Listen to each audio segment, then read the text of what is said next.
Chinachem Donald, Green Building Council, Tin Chang, distinguished guests, ladies and gentlemen, good morning. Time flies, and it was 1 year since I last attended this conference. First of all, I would like to thank Chinachem Group and the Hong Kong Green Building Council for continuing this important mission of co-organizing this event for the 4th edition. The theme of this year covers various important topics, all of which are timely. As Donald has mentioned just now, climate change is no longer at a distance, something to be tackled in the longer term. It is something at our doorsteps, and probably something which has started to hurt. In early September, as Donald has mentioned just now, with the 24-hour rainfall giving us over 600 millimeters of rain, this is about 1/4 of the normal annual total rainfall of Hong Kong. Unbelievable, yet very real. Many of us have witnessed or even experienced eye-catching flooding and landslide scenes. While the government have tackled this and put those under control within hours after the rain has subsided, we cannot afford to be complacent.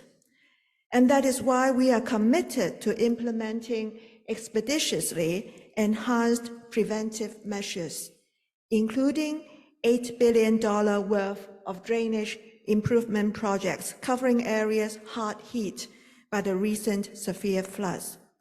We are also exploring ways to adopt new technologies to improve our risk assessment capabilities on meteorological forecasts and alerts, flooding and landslide hazards, transport and traffic, as announced in the recent policy address.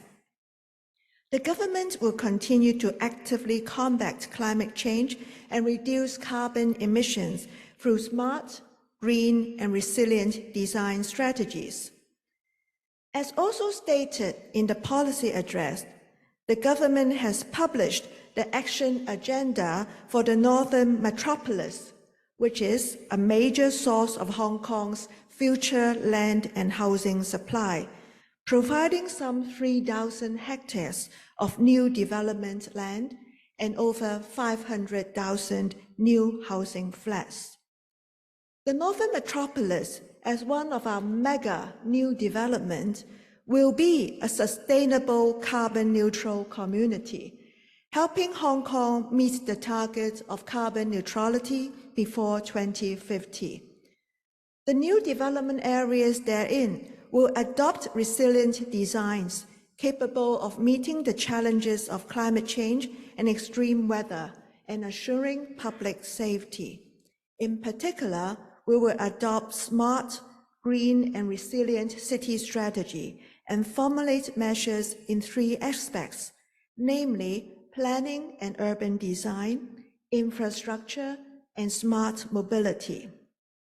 On another front, also an important source of new land supply for Hong Kong, the Gao Yizhou artificial islands to be formed by reclamation will provide 1,000 hectares of land and provide those from scratch.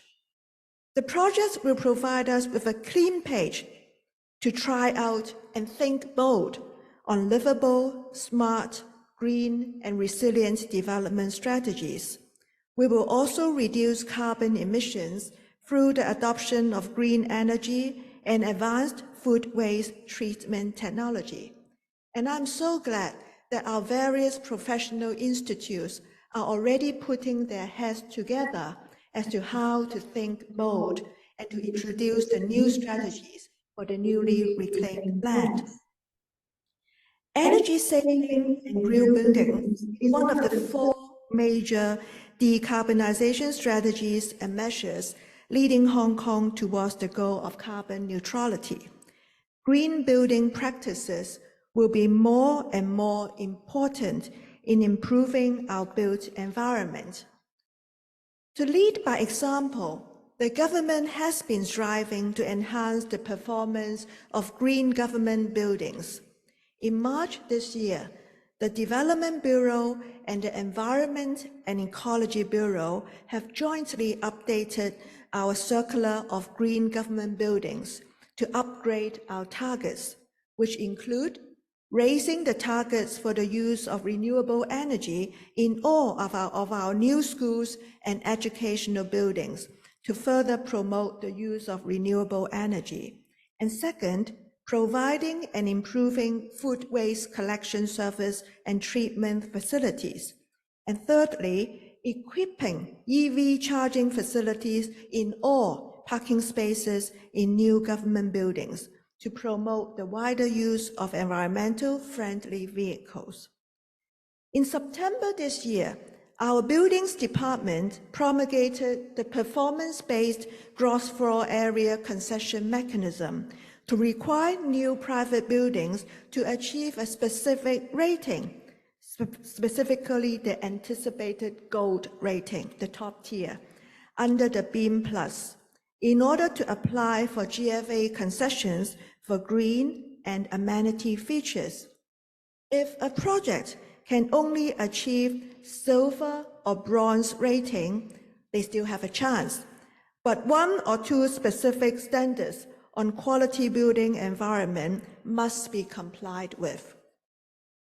We believe that the implementation of this new GFA concession mechanism will further improve the sustainable performance of green buildings in Hong Kong and enhance the quality building environment, such as enhanced greenery provision with more trees, more and better facilities and provisions for health and well-being, enhanced natural ventilation, improving indoor environment of our residential units, and promoting sustainable construction, including the adoption of BIM for promoting construction digitalization and the adoption of MIMEP for promoting high productivity construction.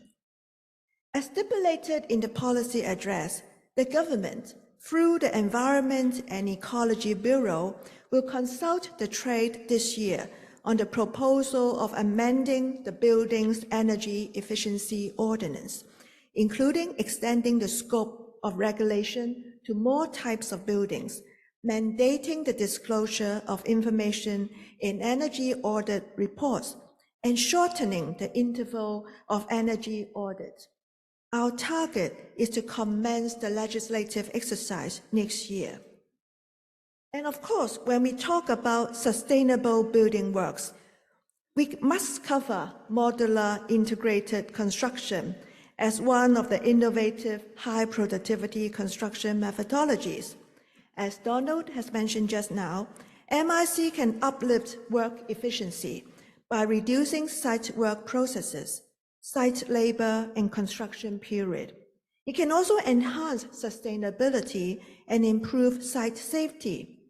In recent years, we are sparing no efforts to promote wider adoption of MIC and expediting housing supply. We are now working out a strategy to help strengthen the leading regional position of Hong Kong's construction industry in the adoption of MIC.